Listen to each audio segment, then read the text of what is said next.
Look, yesterday's game was the same old story for the Oilers. Connor McDavid tries to put the team on his back and will them to a victory, but the defense, goaltending, and depth scoring let them down, and they lose. If you want to see me talk about that specific subject, I've made plenty of videos doing it. You can check them out, but I want to go in a different direction this time. Coming into the 2015-16 season, the hype around the Edmonton Oilers was nuts. A rookie Connor McDavid, who they just won another draft lottery to get, was set to play for the Oilers. People were so excited to see who's going to be Connor's running mate. Like, is it going to be him and Taylor Hall who are going to light up the Oilers together? Him and Eberle, maybe all three? Oh, what if he can get another first overall pick and Nail Yakupov going and really find that first overall stride? It was also the Oilers' last year at Rexall Place / Northlands Coliseum, whichever one you identify with most. So fan excitement was at a fever pitch, and it quickly died off through the first month of the season as people realized the Oilers were going to be bad again, and Connor McDavid was one of the only things worth watching this year for the Oilers. Then he crashes into the boards after getting tangled up with Brendan Manning in a game against the Flyers,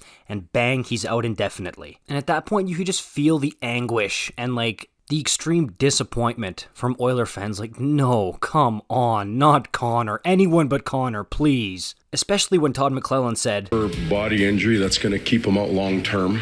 And of course, eventually McDavid came back during that season, and then he started lighting it up. Remember that real good game he had against the Leafs at home? Man, that was awesome. He went on to play for and captain Team North America that September for the World Cup of Hockey, and then he's named captain of the Oilers, and he opens up Rogers Place by absolutely posterizing Brian Elliott and the Flames. But I'll never forget that famous image of Connor holding his collarbone, and all of Oil Country just being like, oh my God, you're kidding me. Even having watched the entire decade of darkness for the Oilers, that was still one of the darkest moments I've seen for Oil Country. And when he was giving her one of those yesterday on the bench, it gave me flashbacks from that game, and I was genuinely worried because without McDavid, I'm sorry, this Oiler team is going to be almost unwatchable. And unlike the Brandon Manning play, he was able to get his hands up to protect himself a little bit on this occasion, which I think that's the reason why he was able to dust himself off and get back out there. But in a season where McDavid's already missed a good chunk of time with injury, and there's some rumors going around that there's still some stuff lingering there which could be affecting his play, they really can't afford to lose him at this juncture in time. And when he was going to the boards, it did not look good. The reason I wanted to make this video though is because thankfully, unlike the collarbone injury,